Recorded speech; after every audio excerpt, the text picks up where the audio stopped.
Muslim ಮೀಸಲಾತಿಯ ವಿಚಾರಕ್ಕೆ ಸಂಬಂಧಪಟ್ಟಂತೆ ಜೋರು ಜಟಾಪಟಿ ಆಗ್ತಾ ಇದೆ. ಇದೇ ವಿಚಾರವನ್ನು ಇಟ್ಕೊಂಡು ವಿಪಕ್ಷಗಳು ಸರ್ಕಾರದ ವಿರುದ್ಧ ಮುಗಿಬೀಳ್ತಾ ಇದ್ದಾವೆ. ಮುಸ್ಲಿಂ ಮೀಸಲಾತಿಯ ಜಟಾಪಟಿ, ಕಾಂಗ್ರೆಸ್ ವಿರುದ್ಧ ಬಿಜೆಪಿ ಮುಗಿ. ಕಾಂಗ್ರೆಸ್ ಆಡಳಿತದಲ್ಲಿ ಓಲೈಕೆ ರಾಜಕಾರಣ ಹೆಚ್ಚಾಗಿದೆ. ಸರ್ಕಾರ ಅಲ್ಪಸಂಖ್ಯಾತರ ತುಷ್ಟೀಕರಣದ ನೀತಿಯನ್ನ ಅನುಸರಿಸ್ತಾ ಇದೆ. ಕಾಂಗ್ರೆಸ್ ಮುಸ್ಲಿಂ ಓಲೈಕೆಯನ್ನ ವಿರೋಧ ಮಾಡ್ತೇವೆ ಅಂತ ಹೇಳಿ ಬಿಜೆಪಿಗರು ಹೇಳ್ತಿದ್ದಾರೆ. ಗುತ್ತಿಗೆ ಮೀಸಲು ಹೋರಾಟವನ್ನ ಮಾಡ್ತೇವೆ ಅಂತ ಹೇಳಿ ಬಿಜೆಪಿ ಹೇಳ್ತಾ ಇರುವಂಥದ್ದು. ಮುಸ್ಲಿಂ ಮೀಸಲಾತಿಯ ಜಟಾಪಟಿ ಈ ಮೂಲಕ ಜೋರಾಗ್ತಾ ಇದೆ. ಕಾಂಗ್ರೆಸ್ ವಿರುದ್ಧ ಇದೇ ವಿಚಾರವನ್ನ ಇಟ್ಕೊಂಡು ಅಸ್ತ್ರವನ್ನ ಪ್ರಯೋಗಿಸಲಿಕ್ಕೆ ಬಿಜೆಪಿಯ ನಾಯಕರುಗಳು ಮುಂದಾಗಿದ್ದಾರೆ. ಮುಸಲ್ಮಾನರು ವೋಟ್ ಹಾಕ್ತಾರೆ ಅಂತೇಳಿ ಅವರ ವೋಟಿನ ಲಾಲಾಸೆಗೋಸ್ಕರ ಇವತ್ತು ಗುತ್ತಿಗೆಯಲ್ಲಿ ಅವರಿಗೆ 4% ರಿಸರ್ವೇಶನ್ ಕೊಡೋ ಮುಖಾಂತರ ಸಂವಿಧಾನವನ್ನ ಉಲ್ಲಂಘನೆಯನ್ನು ಮಾಡಿದ್ದಾರೆ. ಸಂವಿಧಾನದಲ್ಲಿ ಯಾವುದೇ ರೀತಿಯಾದಂಥ ಧರ್ಮಾಧಾರಿತವಾದಂಥ ರಿಸರ್ವೇಶನ್ ಇಲ್ಲ. ಈಗಾಗಲೇ ಹಲವಾರು ಸುಪ್ರೀಂ ಕೋರ್ಟ್ಗಳ ತೀರ್ಮಾನನೂ ಕೂಡ ಬಂದಿದೆ. ಇಷ್ಟಿದ್ರೂ ಕೂಡ ಸಿದ್ದರಾಮಯ್ಯನವರು ಟೋಪಿ ಹಾಕಿದ್ದಾಯಿತು, ಟಿಪ್ಪು ಜಯಂತಿ ಮಾಡಿದ್ದಾಯಿತು, ಶಾದಿ ಭಾಗ್ಯ ಮಾಡಿದ್ದಾಯಿತು, ಮುಲ್ಲಾಗಳಿಗೆ 10,000 ಕೋಟಿ ಕೊಡ್ತೀನಿ ಅಂತ ಹೇಳಿದ್ರು.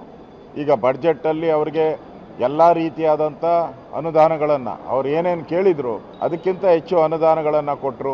ಈಗ ಕಾಂಟ್ರಾಕ್ಟಲ್ಲೂ ಕೂಡ ಗುತ್ತಿಗೆಯಲ್ಲೂ ಕೂಡ ಅವರಿಗೆ 4% ರಿಸರ್ವೇಷನ್ ಕೊಡೋ ಮುಖಾಂತರ ಮತ್ತೊಮ್ಮೆ ಹಿಂದೂಗಳ ಮೇಲೆ ಆಘಾತ ಮಾಡಿದ್ದಾರೆ. ಅಂದರೆ ಜನರಲ್ಲಾಗಿ ಕಾಂಟ್ರಾಕ್ಟ್ ಮಾಡೋ ಅಂಥವರು ಯಾವುದೇ ರೀತಿಯಾದಂಥ ಧರ್ಮಾಧಾರಿತವಾದಂಥ ಕಾಂಟ್ರಾಕ್ಟ್ ಇರಲಿಲ್ಲ.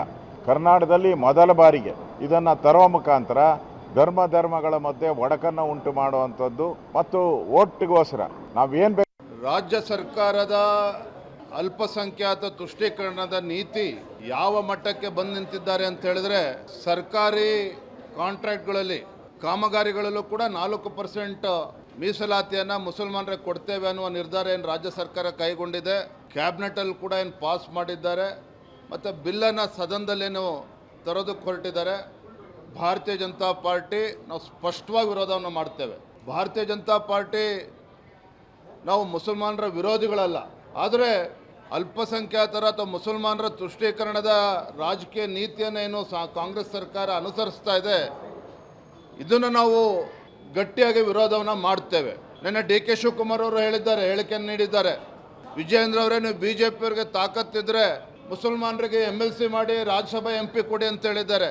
DK ಶಿವಕುಮಾರ್ ಅವ್ರಿಗೆ ನೆನ್ಪು ಮಾಡಿ